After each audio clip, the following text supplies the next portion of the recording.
खबर बात है, अब बात होगी जबलपुर की। और ये खबर जानना बहुत ज्यादा जरूरी है क्योंकि आपके बच्चों से जुड़ी हुई ये खबर है। दरअसल प्रशासन ने यह आदेश दिया है कि जो एलपीजी गैस वाले वाहन हैं जिनमें एलपीजी किट लगी होती है, उन वाहनों से बच्चों का परिवहन नहीं किया जाएगा। यानी कि स्कूल बच्चे ना जा पाएंगे ना आ पाएंगे। इस पर साफ तौर पर रोक लगा दी गई है। यह आदेश दिया गया है, बच्चों की सुरक्षा को ध्यान में रखते हुए फैसला लिया है प्रशासन ने। साफ तौर पर आदेश दिया गया है। दरअसल इसको लेकर बैठक बुलाई गई थी, समीक्षा की गई, बातचीत हुई, तमाम अधिकारी इस बैठक में मौजूद रहे जिसमें चर्चा हुई बच्चों के हित में। और यह फैसला लिया गया कि जो बच्चे हैं स्कूल तो जाएंगे, उसके लिए किसी और वाहन का इस्तेमाल करें, यानी कि उसमें सीएनजी हो, पेट्रोल हो, डीजल हो, लेकिन एलपीजी किट नहीं होनी चाहिए। साफ तौर पर इस पर भी बातचीत करेंगे। लेकिन आपको बता दें कि बताया जा रहा है कि जो दुर्घटनाएं हुई हैं बीती घटनाओं को ध्यान में रखते हुए यह फैसला प्रशासन ने लिया है।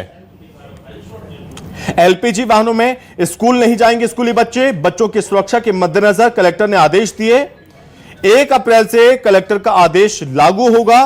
एलपीजी वाहनों में बच्चों को ले जाने वालों पर कार्रवाई होगी। दुर्घटना की जो संभावनाएं उनको देखते हुए यह फैसला लिया गया।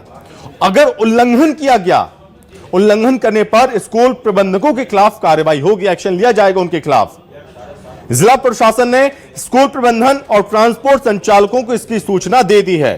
सभी गाड़ियों के फिटनेस प्रमाण पत्र होना जरूरी है।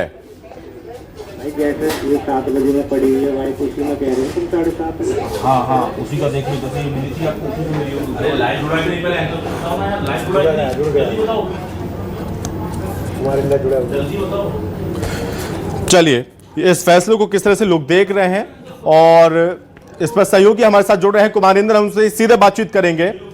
कुमारिंदर, बच्चों की सुरक्षा को ध्यान में रखते हुए सीधा अच्छा फैसला है कि एलपीजी अगर किट है इस्तेमाल किया जा रहा है तो इस पर सीधे तौर पर रोक लगा दी गई। किस तरह से इस फैसले का स्वागत किया जा रहा है, पेरेंट्स का क्या कहना है, क्या जानकारी?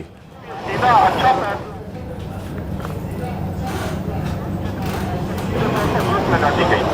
किस तरह से इस फैसले का स्वागत किया जा रहा है? देखिए, ये फैसला निश्चित तौर पर स्वागत तौर पे है, स्वागत योग्य है।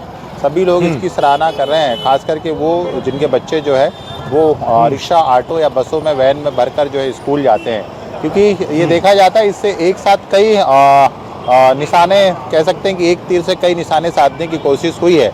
और दरअसल ये ऑर्डर न केवल स्कूली बच्चों की सुरक्षा के लिए है, बल्कि जो अवैध तरीके से एलपीजी सिलेंडर भरवाए जा रहे हैं गाड़ियों में, उस पर भी कहीं ना कहीं ब्रेक लगेगा।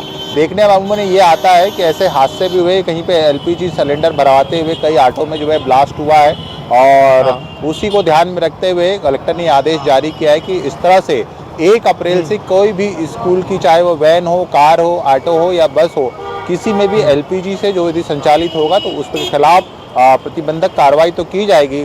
साथ ही स्कूल संचालकों को भी इसके लिए जिम्मेदार ठहराया जाएगा, क्योंकि ये स्कूलों की भी जिम्मेदारी होती है कि जो वाहन उनके यहाँ चल रहे हैं उनका फिटनेस है कि नहीं है, ड्राइवर का लाइसेंस है कि नहीं है, बाकायदा उसका बैच है या नहीं है, गाड़ी की फिटनेस की क्या स्थिति है, पॉल्यूशन का फिटनेस सर्टिफिकेट उसका है कि नहीं, परमिट उसका है कि नहीं, और बस में सीसीटीवी कैमरे लगे हैं कि नहीं, कंडक्टर है कि नहीं, बच्चों की सुरक्षा के लिए क्या व्यवस्था है। ये तमाम जिम्मेदारियां स्कूल प्रबंधन की भी होती है। देखिए, जब गाड़ियां स्कूल में अटैच होती है तो सारे सर्टिफिकेट देना अनिवार्य है। हालांकि ये बात अलग है कि बहुत सारे स्कूल प्रबंधन इस चीज़ की अनदेखी करते हैं और कई सारे इसके पालन भी करते हैं। तो उसी के तहत ये आदेश है कि अब स्कूल प्रबंधकों की भी जिम्मेदारी इसमें तय होगी। यदि इस तरह का कोई वाहन एलपीजी लगा हुआ बच्चों को सवारी में ढोता है या बच्चों को लाना ले जाने का काम करता है तो संचालक ट्रांसपोर्ट के खिलाफ तो कार्रवाई होगी, लेकिन स्कूल प्रबंधकों को जवाब देना होगा कि आखिर वो नियमों का पालन क्यों नहीं करा रहे हैं, आखिर स्कूल उसमें क्या भूमिका है। तो ये तमाम चीज़ें, गाइडलाइन जो है वो तय हो गई है। 1 अप्रैल से इसको लागू किया जाएगा, क्योंकि अब एग्ज़ाम के बाद जैसे ही स्कूल का नया सेशन शुरू होगा तो ये आदेश लागू होगा और बाकायदा इसकी चेकिंग भी चलेगी, अभियान भी चलेगी।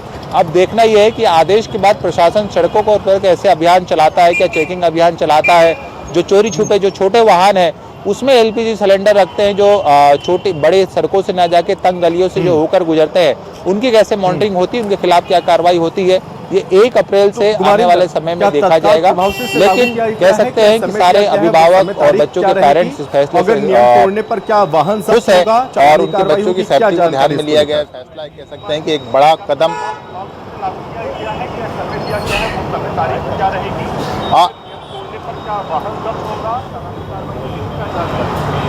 हाँ देखिए, उसके खिलाफ चालानी कार्रवाई भी होगी और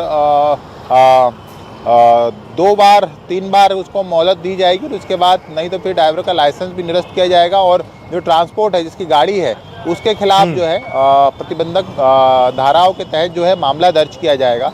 और इसी में जो है स्कूल की सहभागिता भी देखी जाएगी कि उनकी तरफ से कितना प्रिकॉशन लिया गया है। उन लोग ने ट्रांसपोर्ट एसोसिएशन की जो उनके यहाँ से गाड़ी अटैच है उनको लेकर क्या उनके लिखित में आदेश हुए हैं, क्या उनके बीच में समझौता है, क्या टाई अप हुआ है, किस तरह का एग्रीमेंट है, इन तमाम चीज़ों को खंगाला जाएगा। और उसके फिर ऊपर जो है यदि लापरवाही होती है तो फिर अलग अलग धाराओं के तहत जो है अगर लापरवाही बरती गई, नियमों का उल्लंघन किया गया तो सीधे तौर पर एक्शन लिया जाएगा।